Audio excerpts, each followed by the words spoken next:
2, basic calculator 3. So for this problem, we need to implement a basic calculator to evaluate a simple expression string, but we cannot use eval. So what about if we were to use eval? Definitely it didn't work. Now let's just check. Yeah. So as you can see, it didn't work for most of the testing cases for this eval. Yeah, because for this example, we're gonna have more operations. We're gonna have the plus, minus, multiplication, and division, and we also have the left and right processes, which gonna make the problem really difficult. So, yeah, we can also compare with the basic calculator 2. So there's no processes. Definitely, it's gonna be easier. But for this problem, we're gonna have the processes. Yeah. So in order to write the algorithm easily, we just need to check the basic calculator 2. So if you solve the basic calculator 2 now, it's a good time to practice basic calculator 3 because we're gonna directly use the same code. Yeah. For this problem, we're gonna define a helper function, and inside the helper function, I'm gonna prepare a queue. So finally, I'm gonna call this helper function, and I'm gonna turn the string to a queue. Because why I gonna turn it into a queue? Definitely you don't need to do that, but if I turn it into a queue, definitely it's gonna be easier if I would to use the recursive function later. Yeah. So now this string becomes a queue. Yeah, but I still need to do some preparations. So I'm gonna prepare the stack and the pre sign. This pre, it means a sign, and it can be one of the four. It can be plus, minus, multiplication, and division. So this is just a previous sign, and we're gonna prepare a none. So the stack gonna be empty, and the pre gonna be we're gonna set it as a positive sign. So it doesn't matter. So from the beginning, we're gonna set it to a positive sign, and the number gonna be 0. Yeah.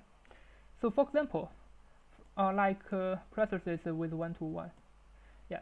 So from the beginning, we could just set the pre sign to a positive sign. So if it is like -1 minus 1, so we're gonna update this previous sign to a -1 while we are checking this number. Yeah. So we're gonna put a -1 inside the stack. Yeah. Because finally, we're gonna return the sum of the stack. So this is gonna be the similar like the basic calculator 2. Yeah. Now we're gonna check one by one. So we're gonna check while there's something inside the queue, and we're gonna pop out a character. We're gonna pop it from the left side. So if this is digit, we're gonna calculate this number.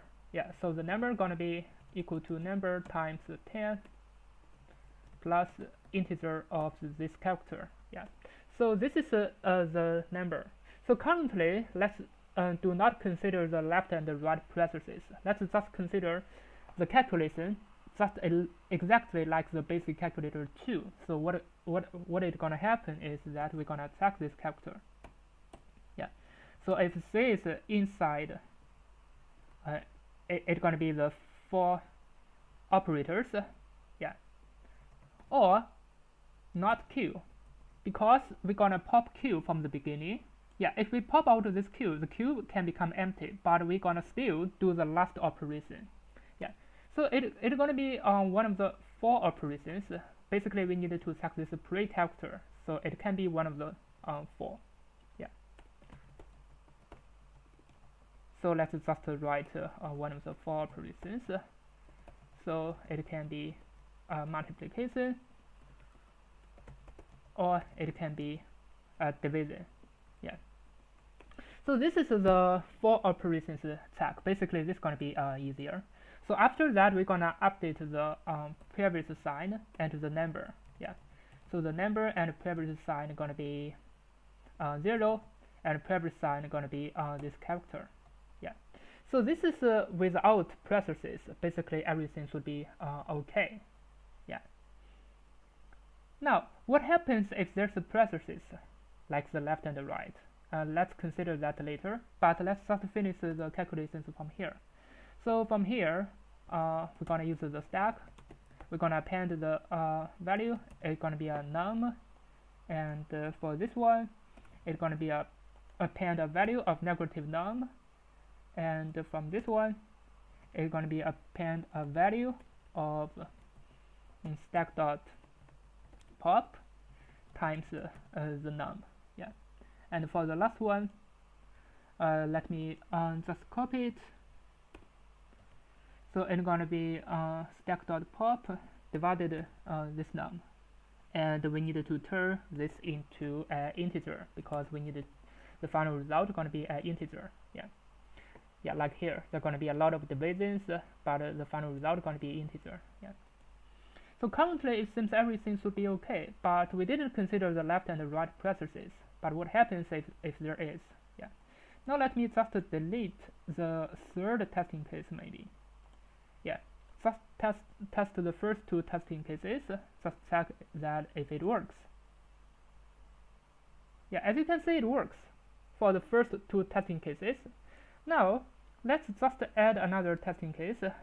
Add the third testing case. Definitely it didn't work because we didn't consider the left and the right processes. Yeah, as you can see, it didn't work. Yeah, because the final result didn't work because it just didn't consider the processes. So definitely it didn't work. Yeah, because it should be 21 and our final result is 24. Now we need to consider this left and the right processes. Yeah, because currently for this kind of coding, basically it's gonna work for basic calculator 2. So let me just copy and paste and run it to check if it works. Yeah. Now let's just submit it.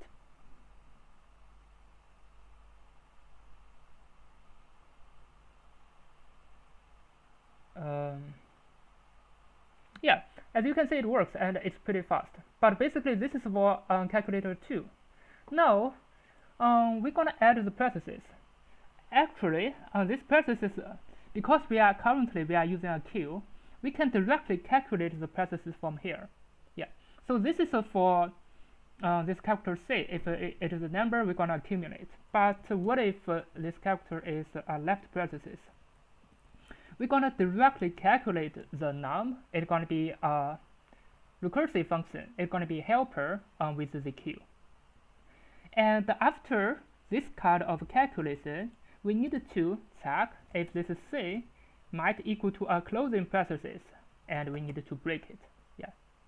But there's still something missing, because this character C could be the right processes from the end, maybe this one. But we still need to finish all the calculations here.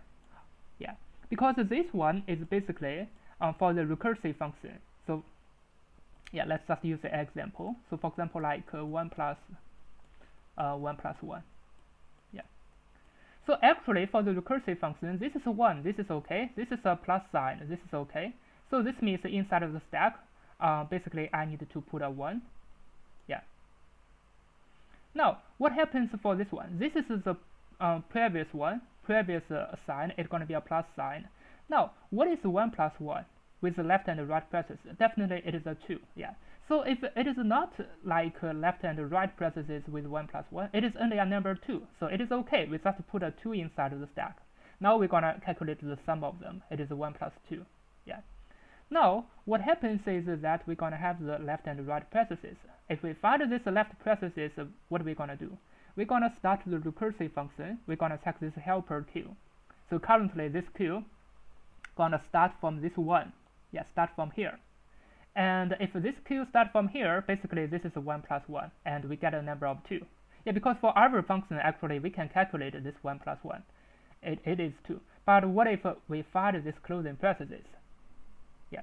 So if we find this closing processes, currently, we're gonna run this helper function, and we're gonna run inside those characters and inside 1, and we get the num. It's gonna be 2. Yeah. Now for the last one, if we find a closing processes, what are we gonna do? We're gonna do this kind of calculations. Yeah. Here we didn't do those calculations because the last one is a closing processes, but we're gonna set the num and pray. Yeah. Now for this one, we're gonna run this one. If this is a closing parenthesis, we're gonna break. Yeah. So this break is just DFS. So for example, this is our DFS. We're gonna run the DFS. Currently, we just need to break and get this number. So here we're gonna break it. If we break it, we're gonna get a number of 2. And yeah, this is our number. It is a 2, and we're gonna still run the function, and we're gonna continue to run it as this is a plus sign. So we're gonna put a 2 inside. So this is 1 and 2, and the final result is gonna be 3. Yeah. Let's just use another example maybe. Inside it's gonna be 1 minus 2. Yeah. So the final result is gonna be 0. Yeah. So first of all, we're gonna put 1 inside of the stack, as the pre is a plus parenthesis, and now we find the left parenthesis. So what are we gonna do? We're gonna run the recursive function, and starting from here. So 1 minus 2, if we know how the function works, it's gonna be a -1. Yeah. First of all, we're gonna, yeah, it's gonna be like this. Yeah, it's gonna be like this. We have an empty stack, and inside of the empty stack, we give a 1, and we give a -2. Yeah, and then we're gonna have a return of sum of the stack. It's gonna be a -1, and then we're gonna put this -1 here, and then we're gonna return sum of the stack. It's gonna be 2. Yeah, so this is how the function works. Now let me just run it to check if it works. Yeah, now as you can see, it works. Now let me just submit it. Yeah, as you can see, it works, and it's pretty fast. And up to now, I think this method is gonna be the best method, because even though you're gonna consider many other methods, but it's gonna be a lot of coding. Definitely you're gonna forget after some time. And definitely this one, maybe you will not forget, because it is exactly the same pattern like the basic calculator 2. Yeah, so if you forget this one, maybe you also forget about basic calculator 2. Yeah, so I think we need to write the same pattern to solve the similar problems. Otherwise, you might forget, because definitely the stack problem is going to be really difficult. There's no other ways to solve it. Basically, we need to remember each of the step. Yeah, and here for this one, we're going to use the recursive function to solve it easily. And the time complexity is O(n). Yeah, because we are using the stack. And the space complexity is also O(n). Yeah, I think that's all about it. Thank you for watching. See you next time.